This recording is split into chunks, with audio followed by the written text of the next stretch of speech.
me demande si je peux être celui qui transporte une partie de ces sommes à Claude Guéant de l'intérieur, à l'intérieur. Il vous demande ça, c'est une réunion qui se passe chez lui? Chez lui toujours. D'accord.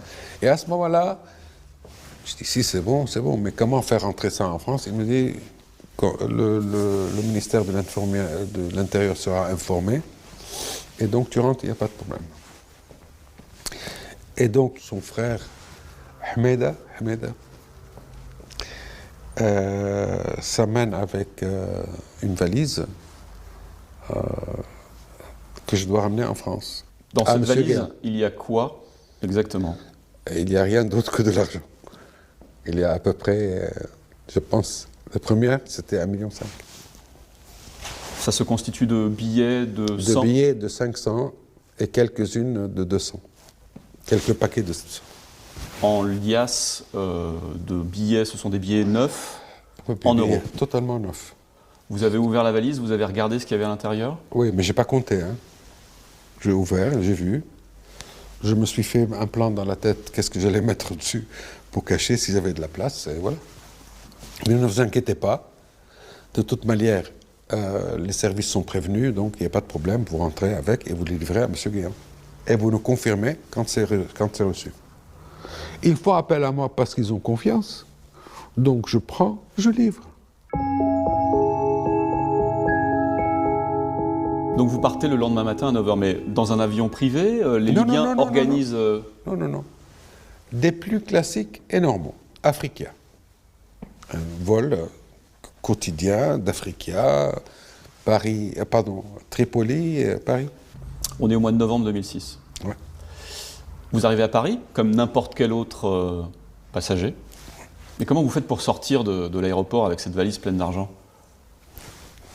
Une valise comme un passager qui sort avec... Que vous avez avec vous, bien sûr, dans l'appareil. Bien sûr. Et vous avez vous auriez pu être arrêté à la douane. Mais justement, je vous dis, on m'a assuré, et j'ai confiance en Libye, j'ai pas confiance en la France, mais j'ai confiance en Libye, que quand ils me disent, pas de problème, tout le monde est avisé, ils vous attendent, il n'y a pas de problème. Donc je rentre, je leur fais confiance. Et vous passez la douane? Je passe comme les passagers passent la douane normale. Hein. Sans aucun problème? Alors, on vous a jamais arrêté? Jamais. Et si on vous avait arrêté? Ah, si on m'avait arrêté, j'aurais dit de quoi il s'agit, à qui c'était destiné, et je l'aurais laissé sur place. Débrouillez-vous. Mais vous êtes passé? Bien sûr. Vous montez dans votre voiture?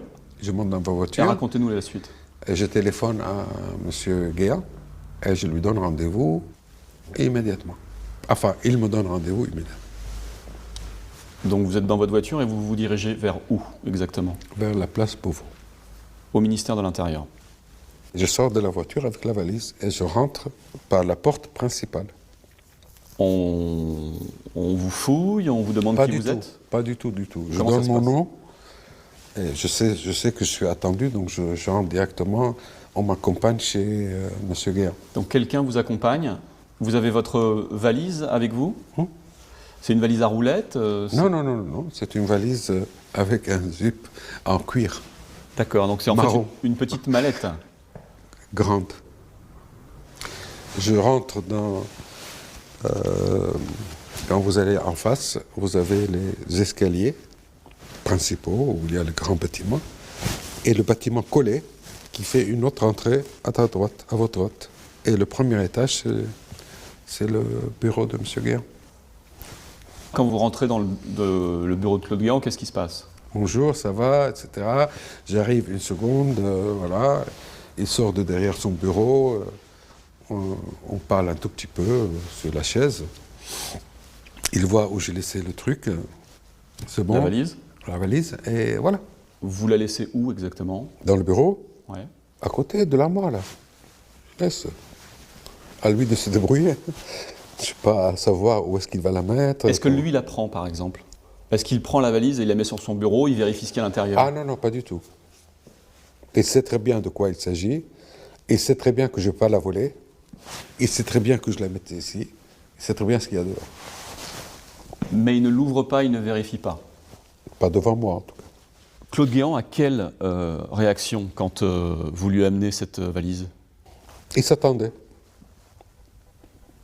Il s'y attendait. Ah, ici, pardon, il s'y attendait. Vous en parlez de cet argent? Du tout. Du tout, du tout. Je pensais que c'était une histoire entre les services. Et c'est comme ça que ça se passe. Votre but ce jour-là, c'est de remettre cet argent. Et de partir. Et de fuir. Le deuxième voyage se passe de la même manière, c'est-à-dire que, est-ce que vous retournez chez M. Sanoussi? Est-ce que vous revoyez M. Maïda? Toujours. Non, c'est pas Aouaïda. Non, cette fois-ci, c'était prêt. Il n'y avait pas de... La deuxième fois, il n'y avait pas de... La deuxième fois, l'argent, vous l'avez pris de M. Sanoussi, vous l'avez donné en main propre. Voilà. Toujours sans le compter. Même valise. C'était le même type de valise? La même. Et moi, d'ailleurs, j'ai dit, est-ce que vous avez des valises destinées à ce genre? Voilà, parce que c'était la même. Dans cette deuxième valise, il y avait combien à peu près? Il vous l'a dit? Je pense que la deuxième était de 2 millions. Et la troisième... En total, le total faisait 5. Donc la deuxième 2 et la troisième 1,5. La somme de 5 millions d'euros a été versée pour la campagne du président français Nicolas Sarkozy en 2006-2007.